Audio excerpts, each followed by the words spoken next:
కాంగ్రెస్ అధికారంలోకి వచ్చిన తర్వాత రైతాంగాన్ని తీవ్ర ఇబ్బందులకు గురి చేస్తుందని బీఆర్ఎస్ రాష్ట్ర నాయకులు మచ్చ వేణుగోపాల్ రెడ్డి అన్నారు.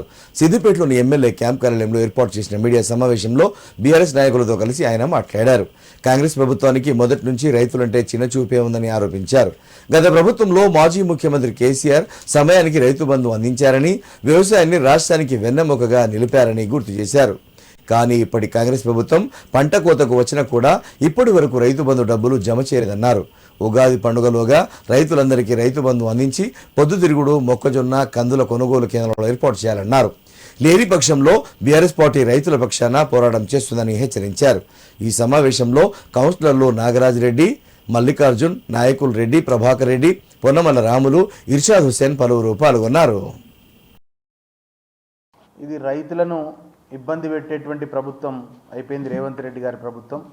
కాంగ్రెస్ పార్టీ అధికారంలోకి వచ్చినప్పటి నుంచి అటు రైతు బంధు ఎగ్గొడుతూ ఇటు యూరియా పట్ల రైతులను మరి చెప్పులు లైన్లో పెట్టే పరిస్థితి తీసుకొచ్చినటువంటి party Revanth Reddy party Congress party ప్రభుత్వం.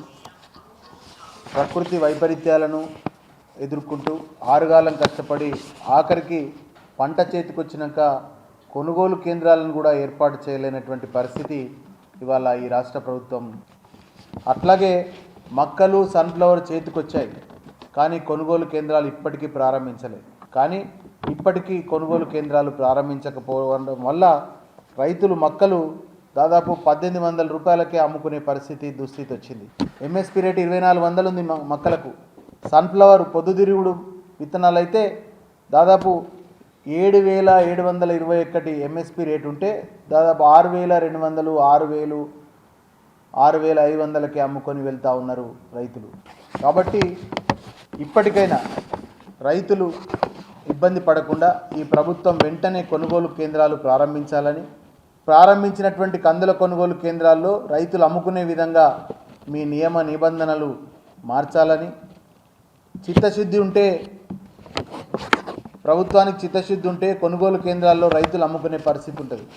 కానీ మీకు చిత్తశుద్ధి లేదు కనుక ఏదో ప్రారంభించినమనే విధంగా మీరు కొనుగోలు కేంద్రాలు ప్రారంభించి ఇలాంటి రైతులను ఇబ్బంది పెట్టేటువంటి నియమాలు పెడితే తప్పకుండా రైతులు సమయం వచ్చినప్పుడు మీ తాట తీస్తారు.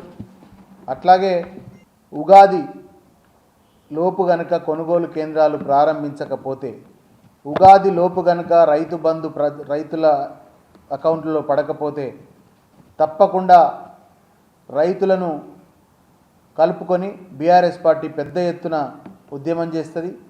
కొనుగోలు కేంద్రాలు సిద్దిపేటలో ప్రారంభించకపోతే సిద్దిపేట వేదికగా ఉద్యమం ప్రారంభిస్తాం. సిద్దిపేట మార్కెట్ యార్డులో పెద్ద ధర్నా నిర్వహిస్తామని చెప్పి కూడా ఈ సందర్భంగా హెచ్చరిస్తూ ఉన్నాం ప్రభుత్వాన్ని.